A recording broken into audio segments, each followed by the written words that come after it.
Growing up my whole life, I played sports. I was very active. I've run 10 marathons, ran the Boston Marathon once, and about 50 or 60 half marathons. So running and sports has always been a huge part of my life.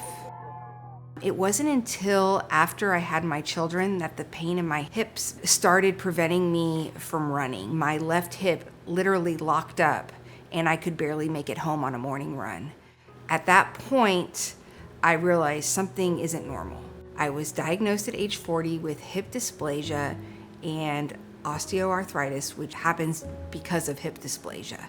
The osteoarthritis had gotten so bad when my hip locked up, I could barely walk. It was affecting my day-to-day life as a mom. Obviously, the running was off the table. I couldn't even walk or stand on my leg for an extended period of time, let alone play basketball or walk to the park with them without experiencing debilitating pain. It was just a matter of time before I was going to need a hip replacement or double hip replacements because it was bone on bone. I had my left hip replaced in November of 2022 and my right hip replaced less than 5 months after that one in April of 23. There's no way I would have made it and be in the position I'm in today in my comeback story without having the support and love from my husband Ben, a couple close friends, and my mom and dad. He's out of the house for the first time.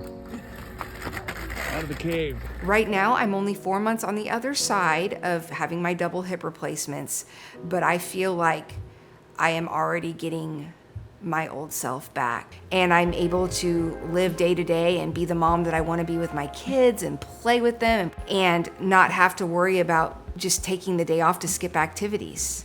And then personally for my running, that's a passion of mine. I have hope that I'm going to be able to get back to the start line again.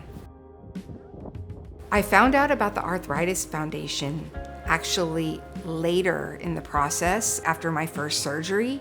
I think the Arthritis Foundation is a phenomenal organization that has a great cause. I wish personally that I would have known about it during my journey early on when I was trying to figure out what my path would be.